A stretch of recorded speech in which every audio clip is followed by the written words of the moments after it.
noch kurz. Okay. Hello, thank you. Thank you. So, these are like, don't be afraid of the young people. You aren't, right? No, not at all. This is one of the reasons why we bought him. Exactly. I liked his comment, not too young to try something new. Exactly. But we were very eager to learn about the future plans on how Adidas will actually deal with the digitization of the world. So without further ado, I'd like to invite you to sit, make yourself comfortable, make yourself at home, and Flo, we just go and listen to them backstage. Yep. Thank you. Yeah, before I enter the era of digitization, I would like to have the chance to bring this gentleman a little bit closer to you. Herbert, you were a start-upper. You had a Pilz bar, and you were an excellent football player. You could have become a Wiesenwirt in your life. You could have been playing for Bayern Munich. Why did you choose the corporate world? Yeah, first and foremost, let me tell you the story a little bit. At that time, so 40 years ago, when I started my little business, my Pilz pub, I didn't know what a startup is, and nobody talked about that. But I think I had the same inspiration that a lot of you have here. I wanted to do my own thing. And during my university, just in Munich, this so-called Pilz pubs came up. This was not the traditional Wirtshaus anymore with tables and chairs. It was a long array of people standing around and drinking small beers for a much higher price. And I thought this is a good business opportunity. And I started it in a little town east of here in Munich, because I'm born not far away from here. And I played football in the amateur league. I was not good enough to become professional, and I studied alongside of that, which was at that time, I guess, a little bit easier to do more things in common. But my desire was really to do my own thing. And when I had finished my university, then I started with Procter, and then I stopped my own business. But in general, I think I always had this entrepreneurial spirit which was driving me. Okay. Then there's something which I think you folks should be interested. About 25, 30 years ago, Adidas was finished. It was dead. The company was rock bottom. What was it? What were the two things that made the company great to where it is? We do know management had something to do with it, and you're the longest serving DAX CEO, so let's assume Herbert Hainer had something to do with it, but there must have been other reasons. Good overall, I think it were two main components which we did when beginning of the 90s, the company was in some trouble. The first one is we shifted all our production to Far East, because we were still producing mainly here in Germany and in Western Europe, and we were not competitive anymore because our competitors started already to source in Far East, in Korea, in Taiwan, in China, and we had a big competitive advantage, therefore we couldn't invest enough. And the second point was that we said we have to make the brand aspirational for all the consumers around the world. And this is what we did by first and foremost getting control of our brand around the world, buying back distributors, buying back licenses, and really want to make sure that we are a global international company with a global international brand, where the brand Adidas is seen everywhere the same in the world, and not being a football brand in Germany and being a lifestyle brand in China and something else. I met you in Brazil last year. I met you in other places of the world. How does one run such a global company? Good. Finally, I think as a CEO, the most important thing you have to do is to surround yourself with good people, because you can't do everything by yourself, even if you are or you think you are as good. But you have to find the best people for the individual parts of the business, be it finance, be it marketing, be it sales. And I think this is one of the key components for a good CEO, that you find the right people and try to put the people together as a team. Of course, when you consider we are now a 16 to 17 billion euro company, you have 5 board members, they are all so-called alpha animals, because otherwise they wouldn't get there where they are. They're extremely good, extremely successful in their career, but you have to make them play like a team, that one helps the other, and that the strengths of the individual people coming together as a team, like in a football team. And I think this is the most important task for a CEO, besides of giving the strategy and the direction for the company. And they all know you're the captain. We can ask them, but I hope so. I saw your headquarters in Herzogenaurach, and it reminded me to be a mixture of a university, a college campus, and a Sportschule. How can you get people to work in that environment? Good, I think it came already out in the first speech of Mikkel today, where he said the war for talents in San Francisco for software guys and for IT guys. The same is in our industry. We have a war for talents because business is people, and in my opinion, only when you get the best people, then you can have the best results as a company. So as some of you might, who by the way knows Herzogenaurach? Hands up. Oh yeah. You all do. Oh, oh good, good. But then you all know that Herzogenaurach is not the center of the world. So, and to bring people to Herzo, we definitely had to motivate people and had to do a lot. And let me go back a little bit, 20 years ago, when we tried to make the company more international management, because before it was relatively German-driven. We realized immediately when we wanted to bring foreign managers into our company to Herzo, the first question was, where can my kids go to school? So we didn't have an international school. We started to found an international school 15 years ago, the FIS, Franconian International School. Then we founded an international women's group because we realized that at that time, mainly male-driven, our managers, they were immediately in a surrounding by their peers, by their colleagues in the company, but the women were at home, they couldn't speak the language, they had problems. So we founded an international women's group where these women came together and we tried to make some life easier. And then we built our campus. The World of Sports, as we call it in Herzogenaurach, is a campus of different buildings and, of course, of a lot of sport activities. We have a soccer stadium, a basketball court, a football court with turf. We have a beach volleyball place, one of, if not the most modern gym in Europe, because we definitely want to have the best people and to bring them to Herzo. Having that, all of that, of course, the most motivator is the success of the company. There is no doubt. Good people don't want to join an unsuccessful company. So therefore, of course, we have to do our homework. But we also wanted to build an environment where people really can feel their passion and can live their passion. And we have in Herzo I think it's around 70 different nationalities which we have there, and a very young company. And the average age is 32. A very vibrant place, but we definitely had to earn it and work on it. Herbert, marketing and brand management seem to be two factors for success in your company. How come you have to pay so much money to Manchester United? There are, I'm sure, a few Bayern fans here as well, though I have to be careful. No, I mean,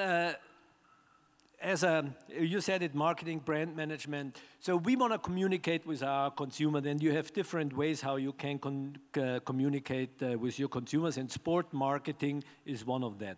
And within sport marketing, we have federations like the German football national team. We have clubs like Bayern Munich or Manchester United. We have individual players like Schweinsteiger, Müller, and with whom we are communicate to the consumers. They are our ambassadors. And of course, every club has a certain value.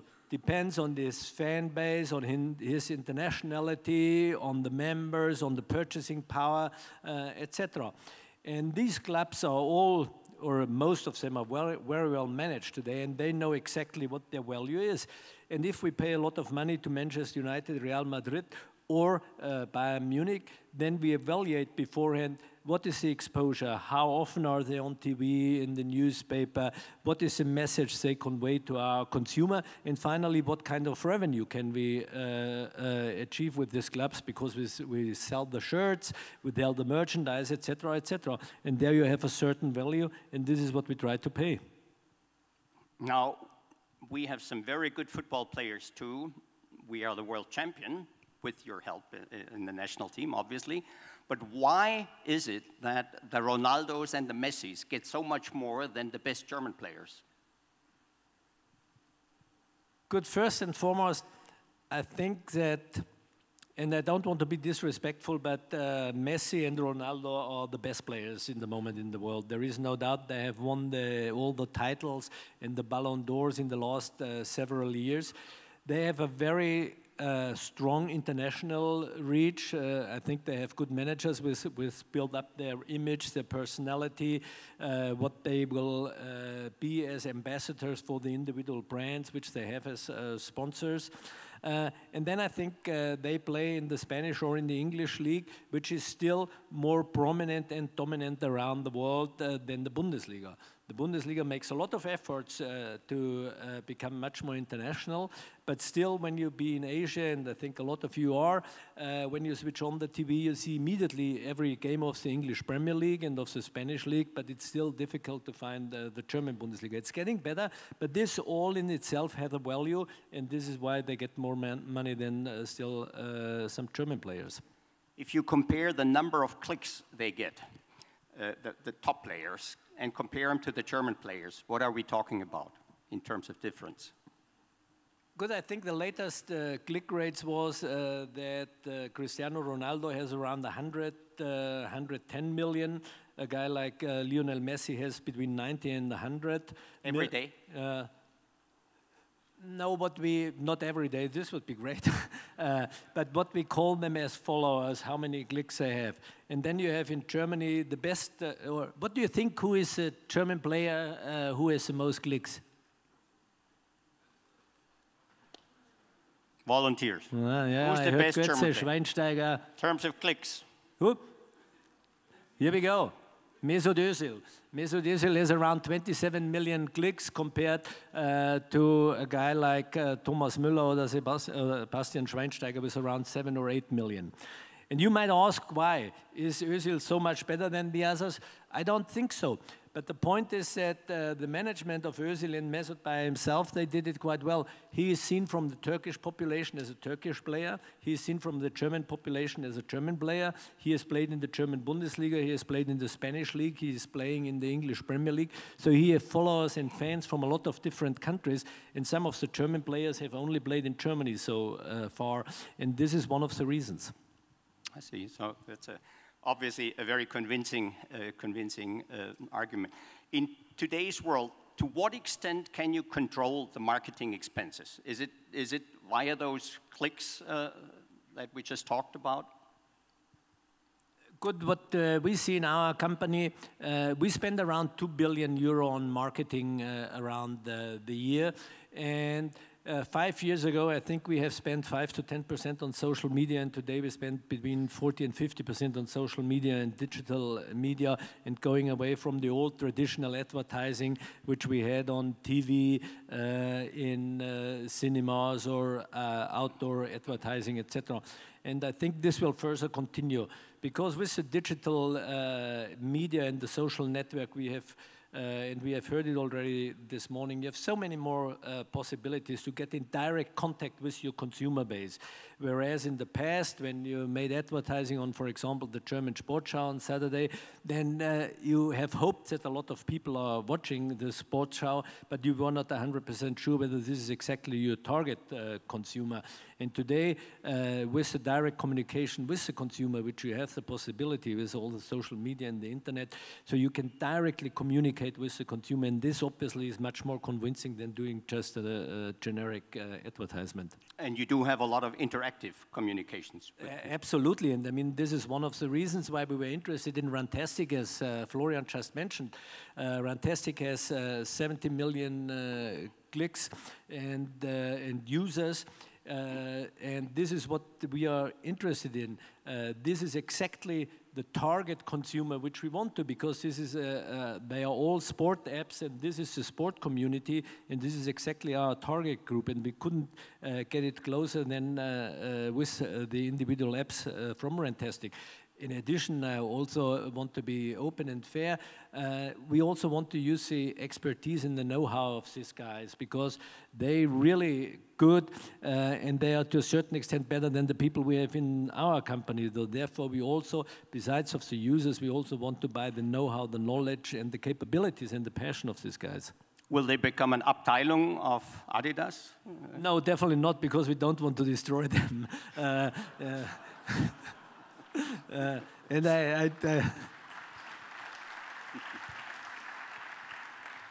I just said it to Florian when we were in the final talks. I will make sure that there is no invasion from Hertz or to Linz, and that they can work in their campus and be sure that they can do what they think is the right thing to do.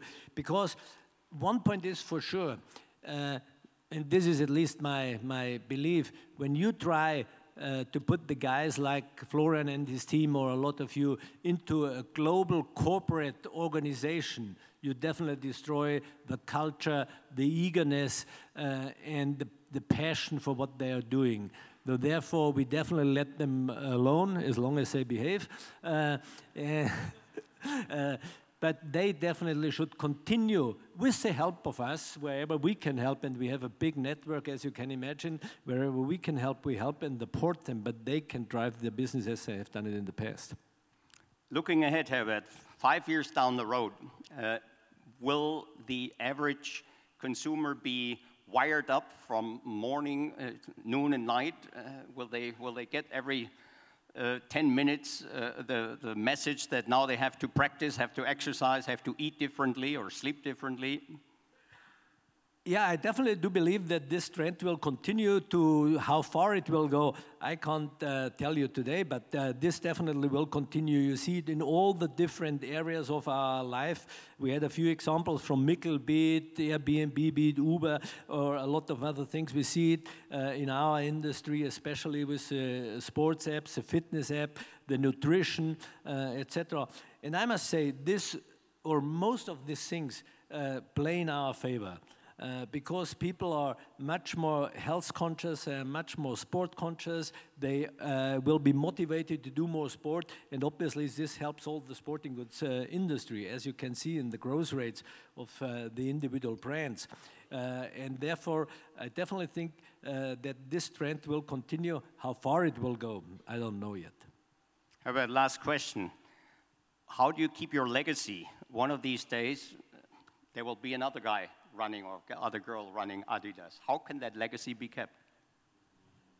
Good. What I definitely do believe is that we want to have somebody, or whoever works in our company. We have 60,000 people who are working for us, and around 500,000 people who are working in the factories which producing products for us. We definitely want to have people who are passionate for sport and who are passionate for what they are doing. Of course, I guess everybody says that this is not always easy to do, but this is definitely what I think drives and motivates our people to do every day their best in going beyond their borders. And this is what we try to instill as a culture in our company, and hopefully people say when I have left that, hey, he was a guy who really brought the passion back to the company and to the brand. Well, I know a lot of people got attracted to Adidas because of you, so I'm very, very grateful that you think that legacy can be kept. Thank you very much, Herbert. Thank you very much, and I wish you all the best. Thanks very much. Herbert and Herbert, you're never too young, but you're never too old to have a good beer. Thank you very much for being here. Thank you very much. Thank you. Herbert Henzler and Herbert Hainer.